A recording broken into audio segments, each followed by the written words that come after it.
O entrevistado de hoje do programa Questão Política é o professor e historiador Flávio Matheus. Com grande experiência na historiografia, Flávio Matheus fala sobre o 7 de setembro que está chegando, o bicentenário da independência do Brasil. Acompanhe essa entrevista aqui pela TV Sistec e também pela Rádio Caratinga 94 FM.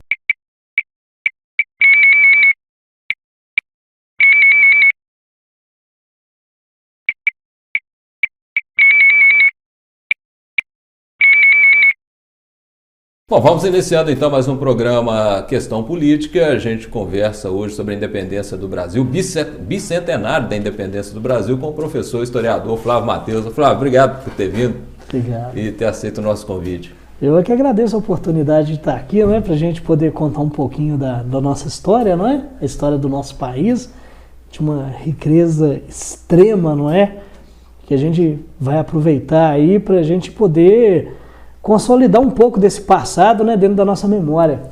Ô Flávio, esse evento de 1822, o 7 de setembro, ele foi para valer mesmo, foi ali, nas margens do Ipiranga, como a gente vê naquela figura lá do Pedro Américo, né, naquele quadro do Pedro Américo, foi daquele jeito que aconteceu mesmo ou há controvérsias? Há controvérsias, né, claro, porque o que acontece?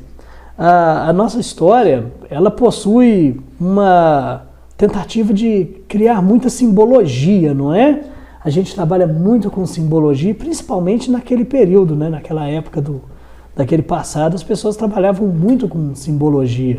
É claro que na hora que você vê aquele quadro do Pedro Américo, você vê um monte de ícones ali e que você percebe que aquele quadro foi todo montado.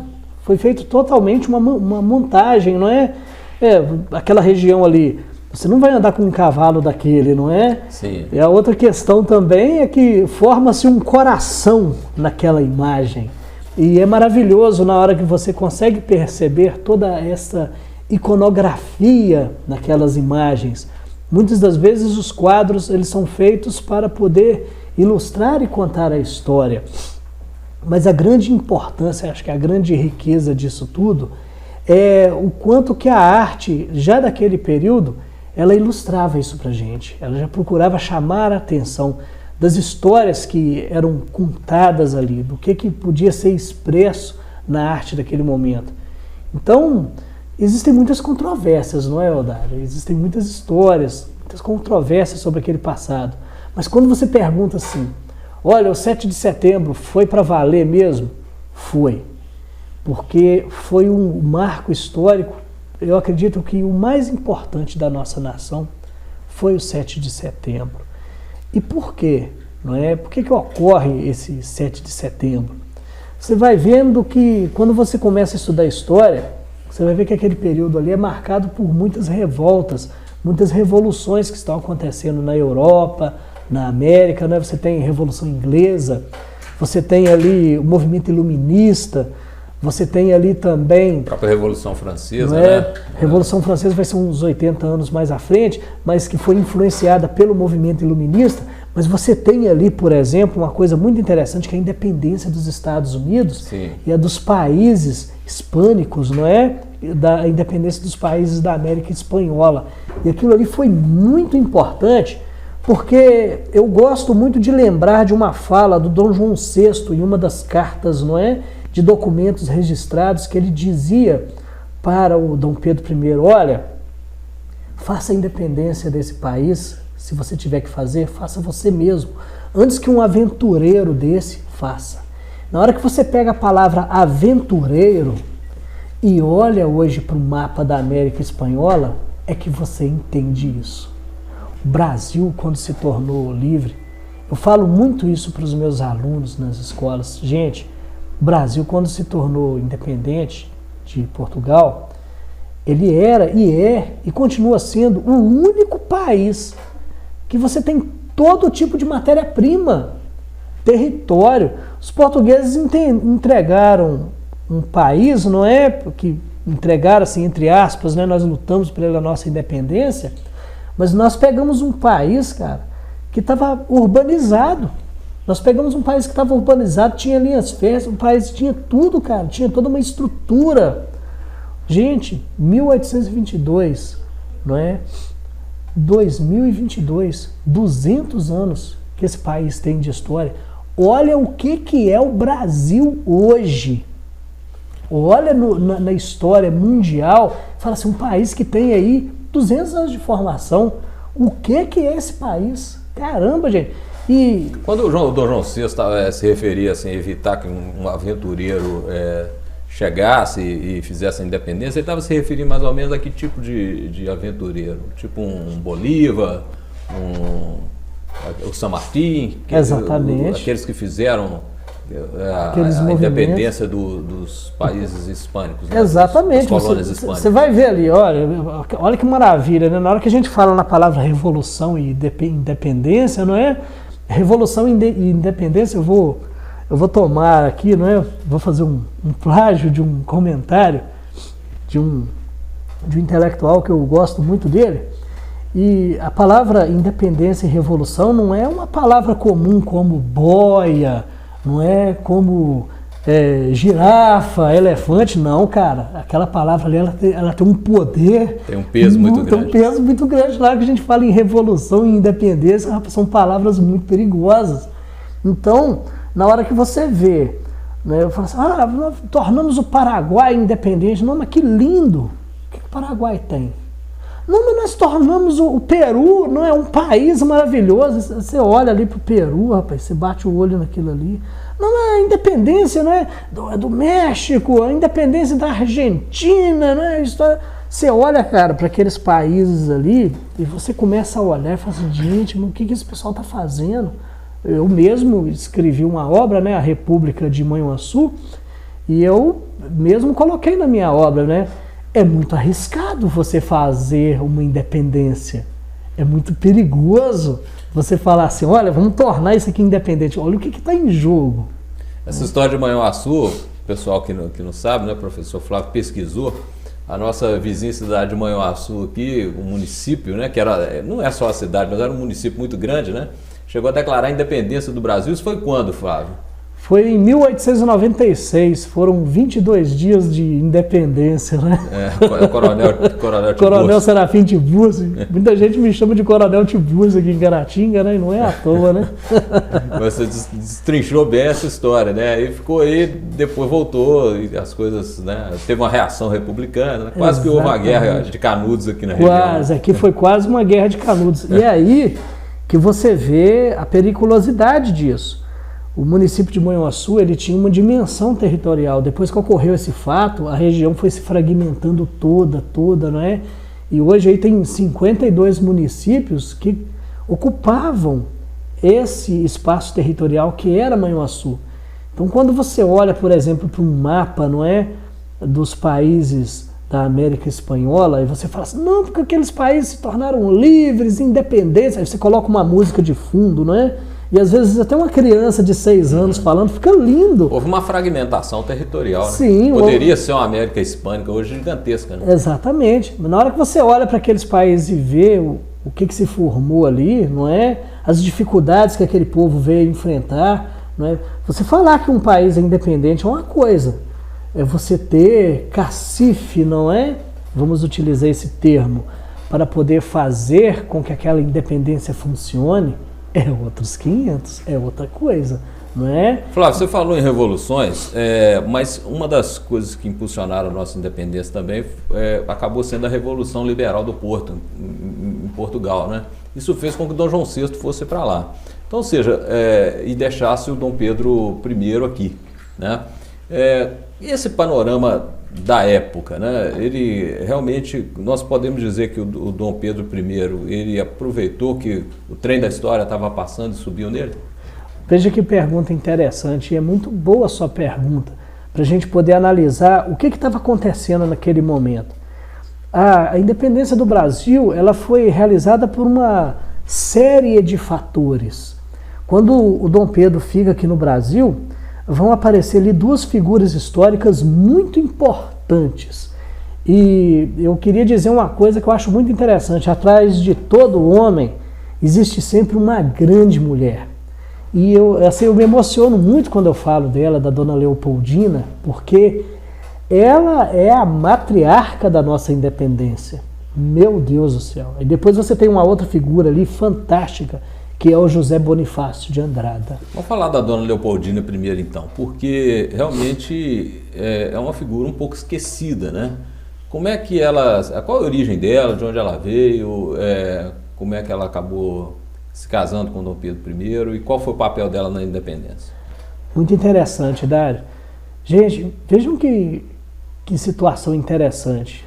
Quem é a Dona Leopoldina? A gente tem ali uma princesa austríaca, que ela foi prometida em casamento para um príncipe brasileiro, não é? E por que o Dom João VI ele vai procurar justamente uma princesa austríaca? Porque aquela nação austríaca era uma das nações mais poderosas que tinha dentro da Europa. E isso irritava muito Napoleão Bonaparte. Todo mundo toma Dom João VI como, não é, um homem gordo que enfiava coxinha de galinha dentro da roupa, não é? E não era assim, não. Ele foi um dos maiores administradores, um dos reis mais sábios, não é, ali dentro da Europa. E fato disso que comprova é que Portugal foi o único país que não foi invadido pela tropa napoleônica. Por quê? Porque Dom João VI ele sabia articular as coisas. Então ele fez um casamento do filho dele com a princesa austríaca. E a grande vantagem era o seguinte: a Áustria é uma nação que preparava naquele período as suas princesas para serem rainhas. E Dona Leopoldina, ela era muito culta. A gente fala de uma menina de 16 anos, 17 anos, mas uma menina que tinha uma cultura estimável. Ela era poliglota, falava vários idiomas, ela tinha uma cultura fantástica, discutia com filósofos europeus técnicas de administração e economia. Mulher era versada em várias áreas da legalidade pública. Ela era muito culta, embora fosse jovem e muito bonita. E aí ela vem, não é, prometida aqui para o Brasil, e tem um fato muito interessante, que os ingleses ficaram tão incomodados com essa aliança, né, dessa estratégia do Dom João VI de casar o filho dele com a rainha da Áustria, que eles tentaram atrasar ao máximo a viagem dela para o Brasil. Em algumas cartas, não é, da família real constam isso, que eles tentaram atrasar ao máximo a chegada dela ao Brasil para ela se casar. E quando ela chega, né, imagina aquela cena, né, aqueles dois jovens tímidos, não é, um olhando para o pé do outro assim, né, aquela cena, né, e eles se casaram. E ela era extremamente inteligente. Então, o casamento foi no Brasil. O casamento foi no Brasil. E o Dom Pedro, não é? Ele era, vamos dizer assim, quase que o oposto dela, não é? Embora muito culto também, foi muito bem educado aqui no Brasil, mas o Dom Pedro, ele era um jovem que teve uma vida, e é pouca gente que estuda isso, não é? Muito conturbada. Veja bem, morava ele e o irmão dele, né, Dom Manuel, lá em Portugal, e a mãe deles, ela sofria de deficiência mental.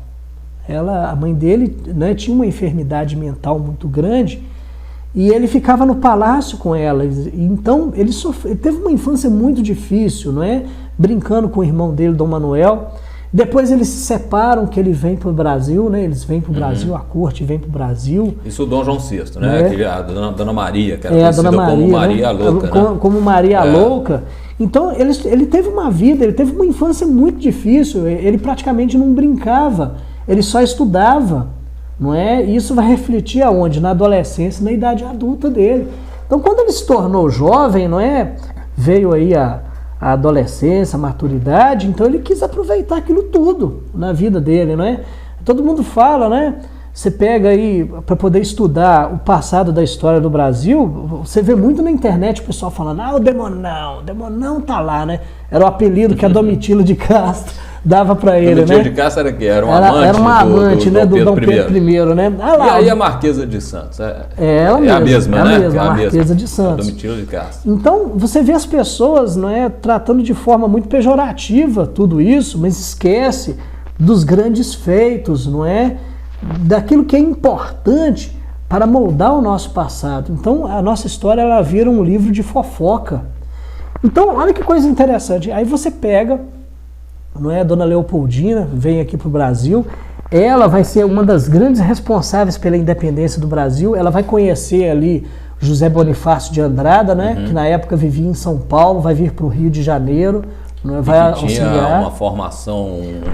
foi um dos homens mais um cientista, cultos do Brasil, um cientista. Todas, não só na área jurídica, né, política, mas também conhecia muito mineração. Nossa, demais! Ele conhecia de tudo, José Bonifácio. Geografia, né, cartografia, era poliglota, discutia economia com filósofos consagrados daquela época. E é interessante que quando o José Bonifácio, não é? Veja que coisa fantástica. O José Bonifácio foi articulado ali para poder auxiliar o Dom Pedro I, né, nessa gestão, nesse período de independência do Brasil. Na hora que o Brasil toma essa direção de se tornar independente, isso não foi feito de forma aventureira, né, como eu utilizei esse palavreado agora há pouco. Foi de uma forma muito responsável. O Brasil elabora ali uma Constituição, o Brasil elabora uma Carta Constitucional pouco depois do seu governo, pouco após a sua tomada de poder. O Dom Pedro I, ele era uma pessoa que ouvia muito as pessoas. Eles falam, ele era volúvel. Não, ele não era volúvel, ele ouvia as pessoas, ele conversava com o povo. Todo lugar Flávio, que ele chegava, ele era bem recebido. Mas realmente tem essa imagem que nos foi passada, de que foi assim um rompante, né? O brado retumbante, né? Aquele negócio de independência ou morte, como se fosse um grito. Um grito assim, né? Inclusive chamado grito do Ipiranga, né? Como se fosse uma coisa repentina, de um ímpeto. Qual o objetivo disso? É passar, né, realmente uma imagem de que foi uma atitude heróica, o que você está me dizendo que foi um negócio refletido, estudado. Né? Exatamente. Veja bem, há uma intenção de se contar a história do Brasil de forma revolucionária, né?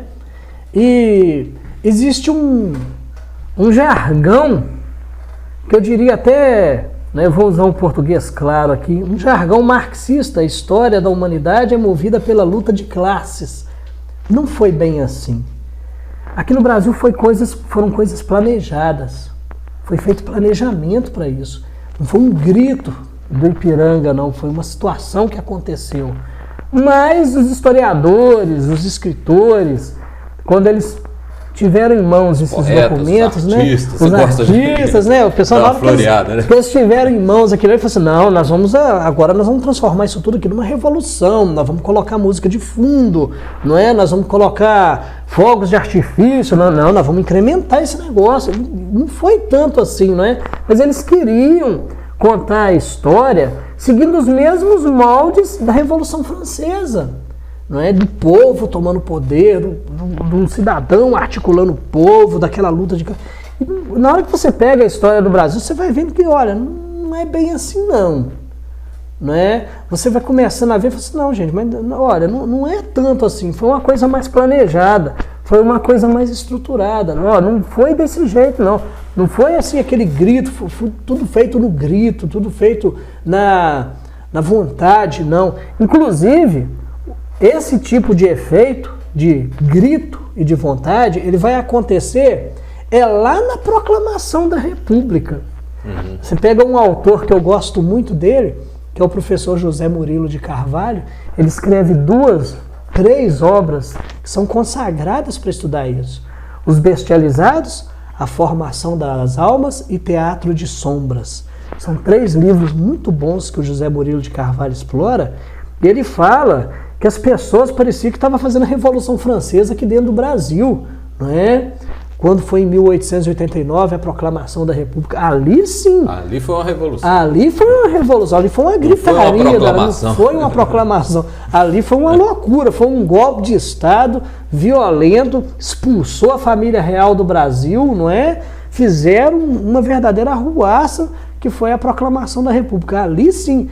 E foi tão sádico esse movimento que hoje você não tem material para você estudar Alguns por setores exemplo. militares que queriam até executar a família real, né? Exatamente. Não sei se é o bisavô do Fernando Henrique Cardoso, o avô dele, né? Que era o comandante militar, essas figuras general, aí, né? essas figuras históricas aí, eles tentaram esses feitos mesmo. Ô, Flávio, vamos voltar lá na 1822. Sim. Ali nós tivemos, logo depois, né, que acomodar as coisas, né? E aí vem a tentativa de elaborar uma Constituição, né, através de uma Assembleia Constituinte, que depois ela foi dissolvida pelo Dom Pedro I, que outorgou a Carta de 1824. O que houve ali? Qual foi o desacerto do Dom Pedro com essas elites políticas nesse momento? O que acontece é o seguinte, o Dom Pedro I, ele tinha uma visão de estadista, uma visão de Estado. E aquele período estava ocorrendo uma série de manifestações políticas em toda a América Espanhola. E elas estavam vindo para o Brasil. É aí que entra de novo, né, na terceira vez que eu venho falar dos aventureiros políticos, que queriam tomar o Estado, transformar o Estado num Estado revolucionário. Então o que o Dom Pedro faz? Ele fala assim, não, eu vou controlar isso aqui, com poder moderador. Eu vou segurar a onda desse pessoal, por quê? Porque se eles tomarem a rédea do poder aqui dentro do Brasil, não é, o que vai acontecer? O Império vai desaparecer, não é? Então, os historiadores, na hora que eles perpassam por isso, né, muitos deles desenvolvem essa opinião, eles desenvolvem essa linha de raciocínio. Bom, ou seja, foi uma forma de manter a unidade, né? A unidade, uma certa concentração de poder. Exatamente. E esse poder moderador que tinha na Constituição de 1824. O que você me diz disso? Muita gente diz que era uma forma de autoritarismo do imperador, né? Mas, na verdade, o que significava esse poder? Esse poder ele significava o seguinte, o imperador tinha um projeto de Estado, ele tinha um projeto de governo dentro do Brasil. E aí o que acontecia? Dentro desse projeto de poder que ele havia elaborado, não só ele, como a dona Leopoldina, com o José Bonifácio de Andrada, havia ali uma diretriz que o Brasil precisava de seguir. Cumprir também todos os ditames que foram feitos, os acordos também que foram feitos lá no passado, quando o Brasil ainda pertencia a Portugal. Não é? Existiam uma série de acordos ali em que eles precisavam de ser mantidos. Não é? Então, nesse momento em que o Brasil, né, estava tendo essa série de movimentos dentro do Brasil, essa mudança, o Brasil se tornando aí independente, uma monarquia independente, o que vai acontecer? Alguns políticos, alguns setores políticos ali, eles entenderam que eles poderiam romper com esses acordos, romper com todos esses acordos. Rompendo com esses acordos, o rei ficaria desfalecido, politicamente, pela política exterior. Sim. Né? Inglaterra. O Brasil precisava de reconhecimento. O Brasil precisava de reconhecimento dos outros países. Então, com o poder moderador, era uma forma que ele tinha de silenciar isso. Pessoal, vamos parar por aí. Né? Porque muita gente acha que também Portugal aceitou muito fácil a independência. Não foi bem assim, não, né? O Brasil teve que pagar, teve que indenizar. O Brasil teve que pagar. Pegou dinheiro emprestado com os ingleses, né? Os norte-americanos também ajudaram a custear, não é? Esse movimento de independência aqui no Brasil. Muita gente ali, o Brasil, para poder se tornar livre, o Brasil teve que arcar com uma dívida muito grande, não é? E para poder se tornar independente, além de estar arcando com essa dívida, havia também os problemas internos que tinham que ser solucionados, resolvidos, não é? Os problemas de comunicação política, de desenvolvimento de estratégias de comércio. Você tinha aí os ciclos, não é? Que estavam em vigor no Brasil, ciclos do café, ciclos de açúcar, não é? Você tinha aí pecuária, você tinha uma série de problemas que o país precisava de resolver nesse período. Então, na hora que a gente fala assim da nossa independência, não é? Ela é uma palavra muito complicada, por quê? Porque você se torna livre, não é? Mas ao mesmo tempo você fica preso a uma determinada política externa para poder se manter livre. E o Brasil perpassou muito por isso. O Brasil teve que sofrer muito essas consequências, não é? Durante o transcorrer dos anos aí. E a imprensa, não é? Ela castigou muito o governo, e é interessante perceber que o rei, ele não censurava tanto a imprensa. Ele dava liberdade de imprensa, né? De poder fazer sua crítica, de poder criticar o Estado. E hoje, não é? Quando a gente vai estudar esse passado, essas mesmas fontes que são utilizadas, que são da imprensa daquela época, são elas que estão construindo essa versão do passado, não é? Então, a versão da imprensa, ela passa a ter um poder muito maior do que os documentos. E quando a gente está fazendo história, a gente tem que ouvir as diferentes partes, não é? Analisar elas, a gente tem que ter uma maturidade muito grande. Tem que fazer uma viagem no tempo, porque você olhar para o passado com os óculos do presente é muito complicado.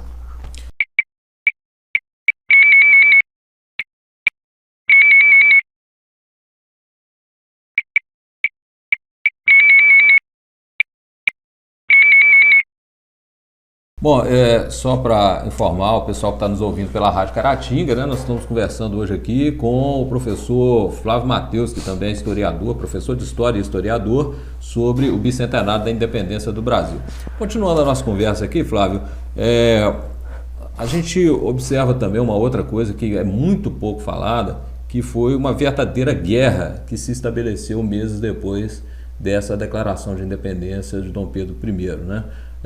Por exemplo, houve uma disputa muito grande na Bahia. Ali realmente houve uma batalha dos portugueses por aquele território, não foi? Exatamente. O que vai acontecer? Na hora que você começa a anunciar um movimento de independência, você tem que ter um pulso muito firme para poder fazer isso. E principalmente para poder resguardar a identidade territorial daquele Estado. Então, foi um momento muito conturbado da história daquele período. E é como eu disse no início da nossa conversa, Dário, são os movimentos separatistas que vão começar a surgir no momento que eles aqui dentro do Brasil. Essa oportunidade de a quebra do poder central. Exatamente. Então, o que eles vão começar a fazer? Assim, não, nós vamos nos separar do Brasil, nós vamos promover o separatismo. E o Império, ele teve que se valer de recursos, não é assim, que ele teve que tirar quase que do vácuo para poder suprir essas demandas. Veja, por exemplo, o José Bonifácio teve que contratar piratas para poder reforçar, mercenários, piratas, para reforçar a marinha mercante do Brasil, para que Portugal não invadisse com a esquadra portuguesa o Brasil, não é? Então, na hora que você fala assim, rapaz, a independência ou morte, foi uma coisa muito complicada. E dentro do Brasil vai eclodir uma série de movimentos separatistas, que o imperador, né, que agora é o rei, Dom Pedro I, ele vai suprindo, ele vai tentando eliminar todos eles, não é?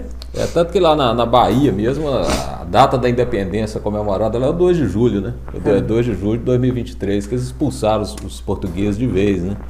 Então, quer dizer, a coisa não foi assim tão pacífica, né? Não, porque realmente era um período bastante conturbado. Flávio, e depois essa formação do governo pelo Dom Pedro I até o momento em que ele teve que ir para Portugal? Como é que foi esse período aí de estruturação inicial lá do Estado brasileiro? Bom, aí vai acontecer uma série de outros fatores, né? Vai haver um desgaste muito grande da figura do imperador, né? do nosso rei, principalmente por causa dos conflitos de ordem interna, não é? A imprensa não vai refrescar, o envolvimento dele com a Domitila de Castro também, a figura da imperatriz Dona Leopoldina, ela vai ser assim muito agraciada pela imprensa.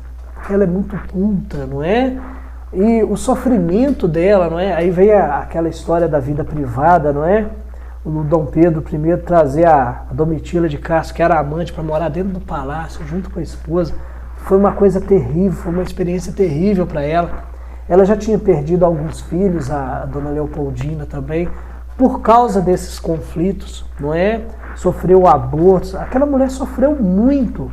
E ela se manteve firme ali do lado dele. Então, um conjunto de fatores vão desgastar a imagem do Dom Pedro. E aí vai surgir a oportunidade dele ir para Portugal, não é? Para reinar lá em Portugal. Ele vai tentar lá disputar o trono com o irmão dele. Vai surgir essa oportunidade. Que foi uma guerra, né? Que foi uma guerra também. Na região do Porto, né? Sim. Houve ali um embate, dois irmãos brigando. Dois irmãos brigando pela coroa, pelo trono. E aí o que vai acontecer? Você tem ali uma série de conflitos, não é? Para disputar o trono português. O Dom Manuel não queria que a sobrinha assumisse o trono, não é? E aí o que vai acontecer no meio de toda essa guerra? Né? O Dom Pedro vai ter que ir para lá e vai deixar uma regência trina provisória, não é? Para poder tomar conta do Dom Pedro II. Deixou o menino aqui. Deixou o menino aqui com 5 anos. Gente, agora você imagina. E a Imperatriz foi com ele. E a Imperatriz ficou. Ficou aqui. Ela ficou aqui com ele, com o filho, né? Uhum. Aí ele foi embora para Portugal para poder tentar disputar, porque ela também tinha um desgaste, não é? Ela tinha um desgaste de saúde, ela estava doente, ela faleceu também, não é? Ela vai vir a falecer depois que perde uma criança, não é? Ela entrou numa depressão e acabou falecendo. E depois que ela falece, é aí que ele vai embora para Portugal mesmo. Uhum. Porque ele vira, acabou falando, você quer saber? Vou embora daqui, vou para Portugal, não fui feliz no Brasil. Vou embora para Portugal. É aí que ele vai para lá, não é? Na tentativa de reconstruir sua vida. Ele se casa de novo lá em Portugal, não é? Mas pelo fato da reputação dele estar muito suja aqui no Brasil, com tudo que ele tinha feito com a dona Leopoldina, ele teve uma dificuldade grande de arrumar uma princesa para poder se casar com ele. Ele se casou e terminou a vida dele por lá. E aqui a gente vai ter uma trajetória, não é? Do Dom Pedro II sendo tutelado pelo José Bonifácio de Andrada. Agora você imagina, um intelectual daquele porte para educar uma criança para se tornar rei, não é? Então, é outro que vai seguir uma trajetória, não é? Uma sina familiar que veio do pai para poder reinar aqui dentro do Brasil. Então, é uma história fantástica, não é? Na hora que você para você ver, é uma história dolorosa também.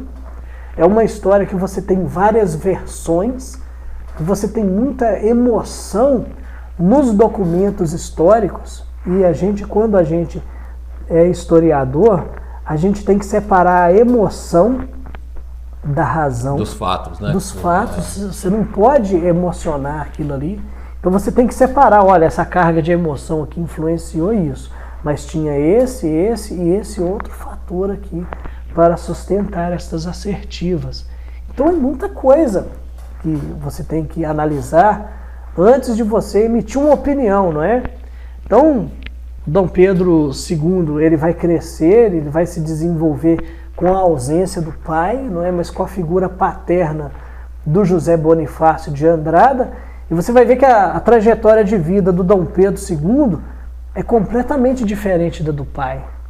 Completamente. Você vai ver um homem maduro. Um homem amadureceu muito cedo. Que amadureceu muito cedo. Ele teve que amadurecer muito cedo, com 15 anos já sendo coroado rei, né?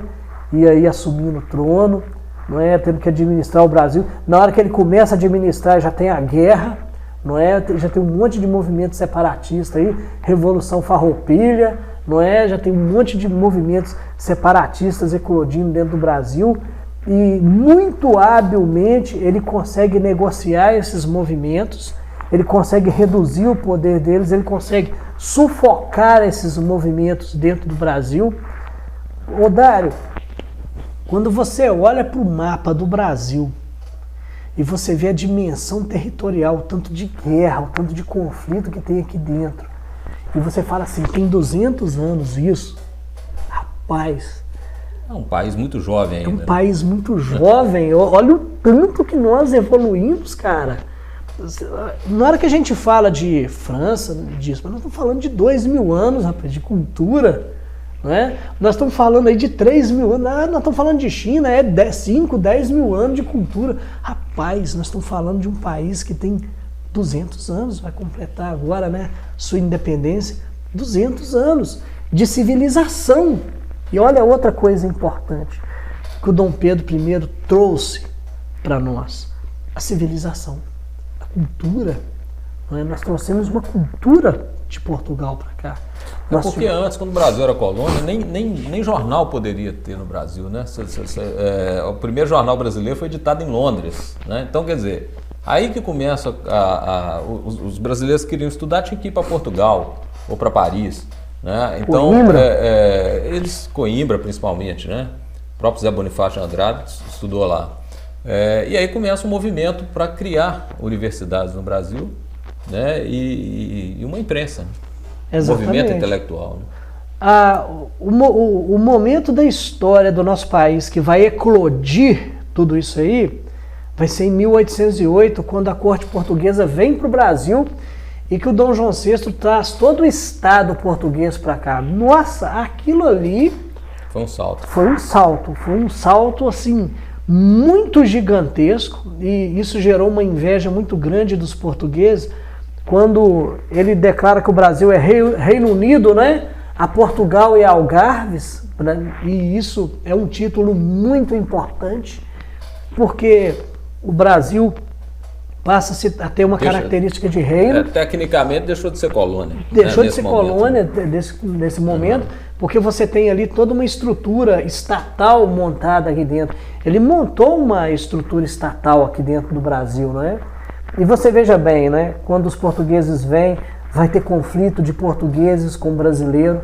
Na hora que a gente fala assim, olha, os portugueses vieram, montaram um estado, teve muito conflito de brasileiros com portugueses, porque os portugueses, eles sentiam que se os brasileiros eles tomassem conta da imprensa, tivessem acesso à cultura, não é?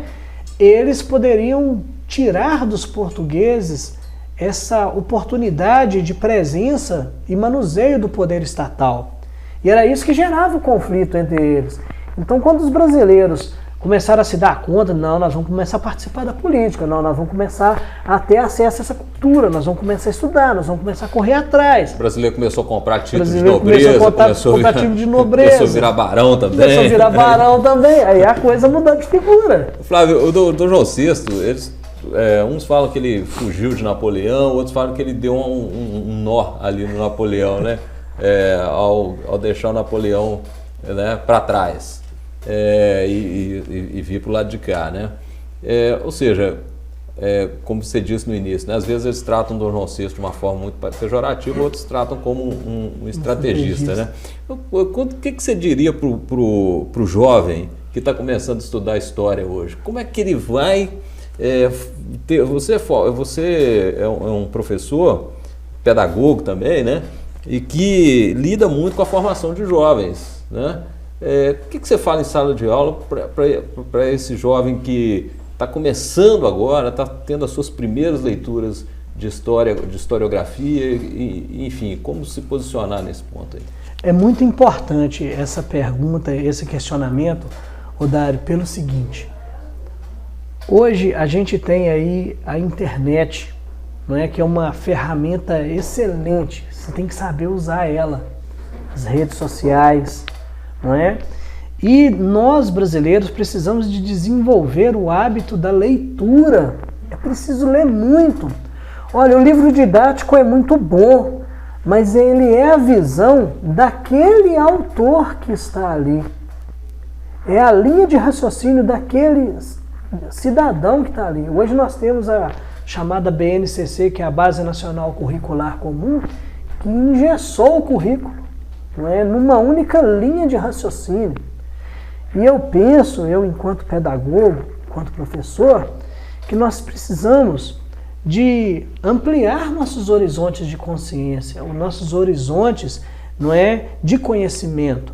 Então você tem que ler diferentes versões sobre o mesmo assunto, para que você tenha condição de tirar a sua conclusão sobre aquilo.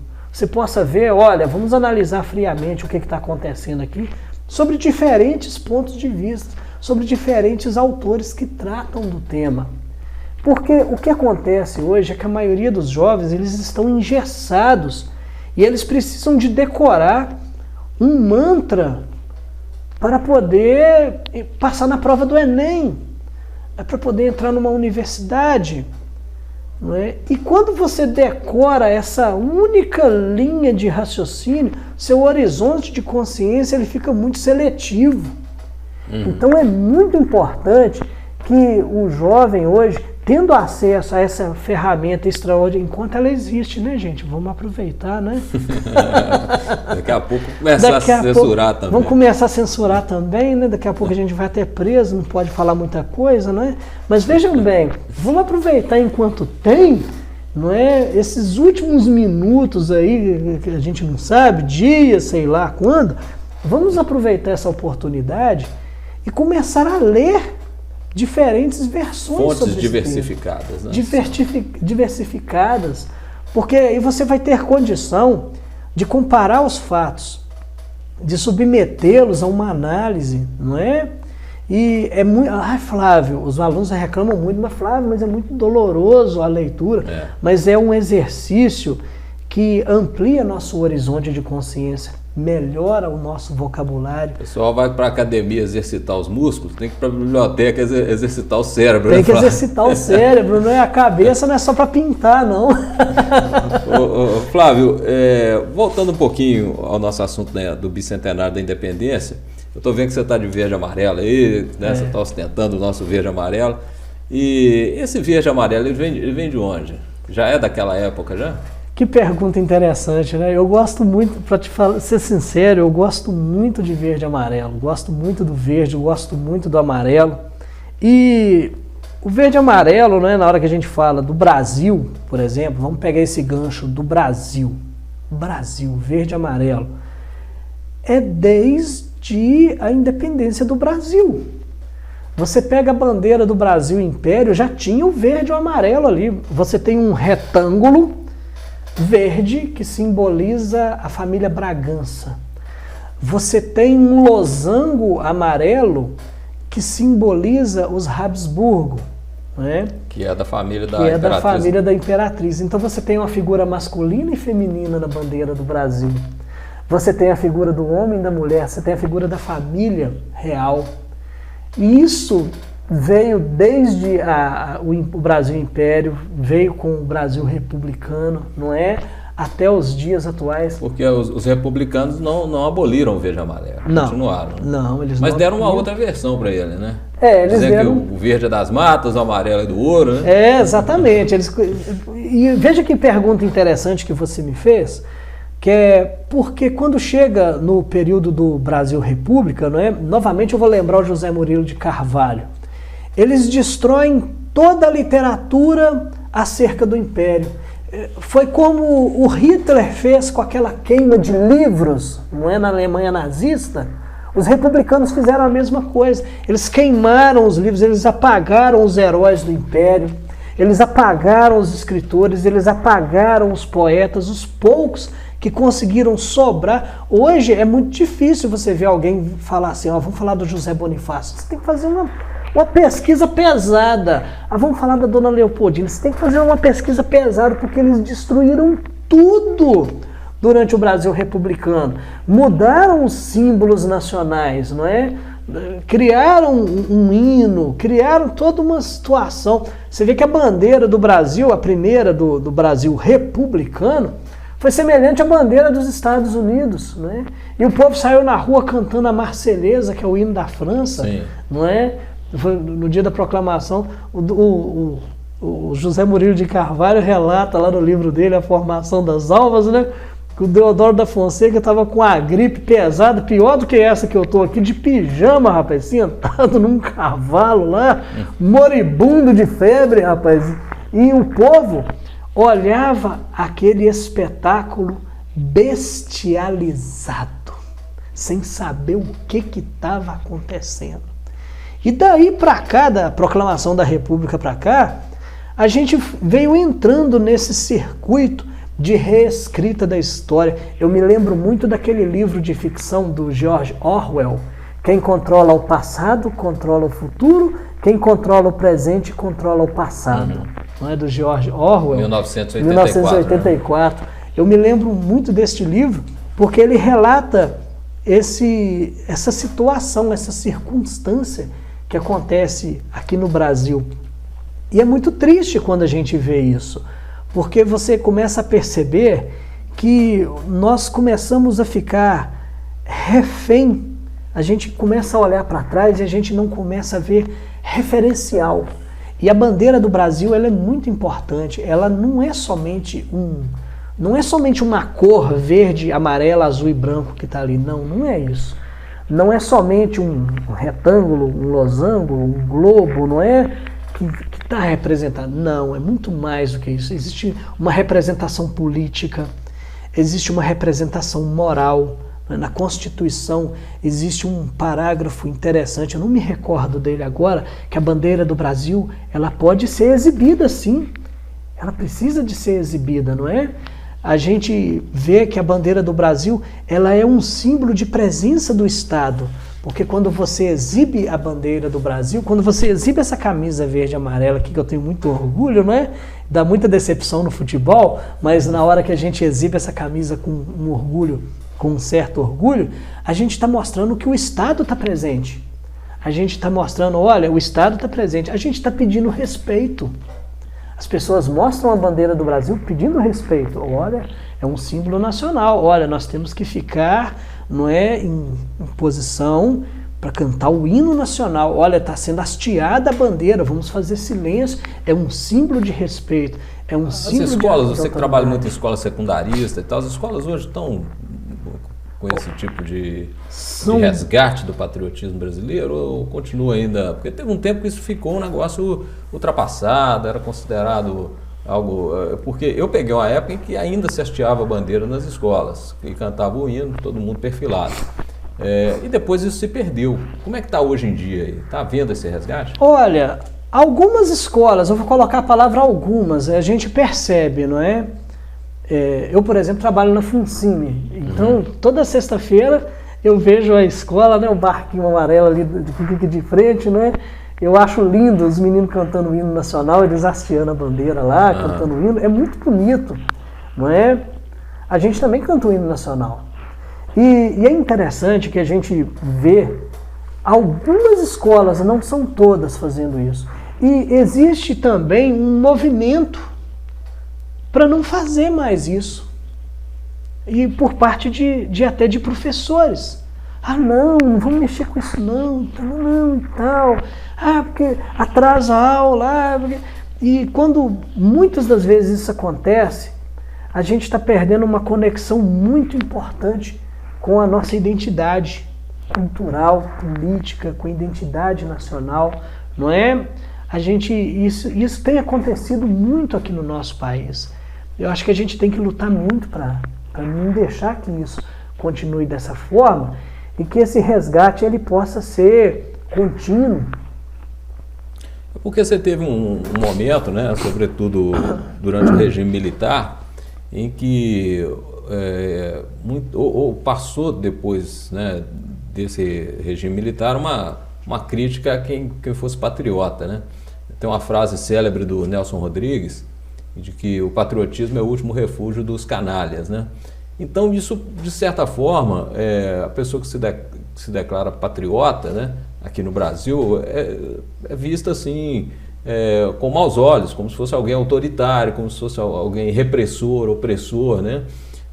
Então esse tipo de mentalidade, né, como é que a gente deve encarar isso daqui para frente, o Flávio? Uma vez que nós já estamos aí um bicentenário da independência, o Brasil está, de certa forma, com a sua democracia consolidada. Você vê como é que está o povo hoje diante dessa questão do patriotismo? Olha, eu penso que a população brasileira, em sua grande e esmagadora maioria, é uma população conservadora e é uma população que tem uma noção de patriotismo.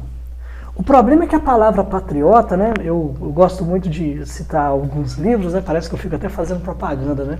O Johann Hassoni, A Virtude do Nacionalismo. Sim. Foi você que me indicou, né? Muito bom, por sinal. E o Johann Hassoni, ele diz pra gente o seguinte, olha, a palavra patriotismo, ela foi maculada, não é? E você tem o pátrio, aí vem de pai, não é? Patriarcalismo. Todas essas palavras foram maculadas após a Segunda Guerra Mundial. E é muito perigoso quando as palavras elas começam a ter mudança de significado, porque você passa a não ter uma conexão com a realidade. As palavras elas servem para descrever a realidade. Então, quanto mais palavras existem, maior é o seu horizonte de consciência e maior é a sua conexão com a realidade. Então, algumas palavras foram maculadas com o decorrer da história, não é? Por pessoas, por políticos, por atividades políticas, e hoje, muitas das vezes, a pessoa fala uma palavra, não é? E ao dizer essa palavra, ao pronunciar essa palavra, muitas das vezes ela é recriminada. Mas não é exatamente aquilo que hoje se entende. Não é? No passado você tinha uma noção de patriotismo. Então o Johann Hassoni, ele entrando nesta seara, ele começa a falar em nacionalismo. Nós precisamos de resgatar o nosso pensamento nacionalista. Porque durante décadas aí atrás, não é? Algumas décadas atrás, nós fomos doutrinados a acreditar que nós não somos um povo, que nós somos a periferia do mundo, não é? Gente, nós temos 200 anos de independência. O Brasil, na hora que a gente olha para o Brasil hoje, a gente está vendo um outro país, cara. A gente está vendo isso. E a população está vendo isso, a população sente isso. Então, quando você coloca essa camisa, você não está torcendo só por um time. Você está torcendo por uma nação, você está torcendo por uma população. E quando você resgata, né, eu acho que a palavra correta é esse resgate desse nacionalismo, ele vai fazer com que a gente tenha uma repercussão muito positiva nas próximas décadas. Que as próximas gerações elas possam ser capazes de recuperar isso para o nosso povo, que nós perdemos muito disso. A gente tem visto muitos jovens, né, muitos adolescentes saírem, às vezes, né, de instituições, de escolas, né, às vezes com materiais que eles têm acesso, com uma autoestima muito baixa. Abaixam a autoestima do jovem. E a educação, ela não é feita para você humilhar, ela é feita para você encantar, não é? Então, quando a gente olha para o nosso passado, a gente tem que ter um encanto com esse passado. A gente tem que ter isso para que esse encanto com o nosso passado produza a nossa identidade, nos transforme num cidadão de bem. É por isso que tem tanta gente hoje, eu acredito, eu não sou profissional da área, não é? Mas vai ter muita gente, né, nos relatórios ali fazendo, né, na internet. Mas olha, é por isso que tem tanta gente suicidando hoje.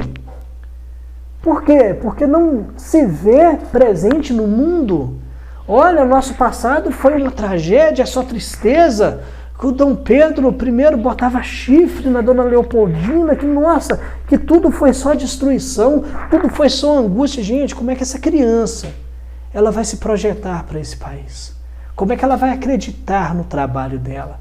Como é que ela vai acreditar que o trabalho dela vai surtir efeito nesse país? Você acha que o Brasil República ele tem alguma coisa a se inspirar no Brasil Monarquia? No Brasil Império? O Brasil República, não é? Quando a gente fala no Brasil República, a gente está falando aí de dois Brasis. Não é? A gente está falando do Brasil atual, mas a gente está falando daquele Brasil também lá de 1889. E aí você tem o Brasil monárquico. A gente tem muito que aprender com a monarquia. Nós destruímos, não é, muita fonte histórica importante. Queimamos, como eu disse na entrevista, não é? Foi muita coisa destruída que nós precisamos recuperar para a história, escrever uma nova história. Como eu escrevi a de Manhuaçu, que foi um choque para muita gente, não é? Muita gente fala, nossa, desconhecia completamente. As pessoas desconheciam completamente. A história do Brasil tem muita coisa boa para revelar. Não foi só um emaranhado de tristeza, de violência, de dor, não é? Não, teve muita coisa boa, teve muita coisa importante. O Brasil, ele conseguiu se deslanchar, teve os aspectos negativos, mas teve os aspectos positivos. E isso precisa ser mediado para o cidadão, para que ele tenha condição de construir uma nação madura. Nós precisamos desse amadurecimento. Nós precisamos de sair do problema e ir para a solução. E deixar de ser o país do futuro, né? Exatamente. O eterno país do futuro para virar Precisamos de ser o país do presente. Aí, professor Flávio Matheus, historiador, aceitou o nosso convite de vir falar aqui para vir aqui falar sobre o bicentenário da nossa independência. Muito obrigado aí pela participação e por essa entrevista muito agradável e muito enriquecedora. Eu te agradeço. Muito obrigado a todos aí pelo carinho e pela atenção. Estamos aí.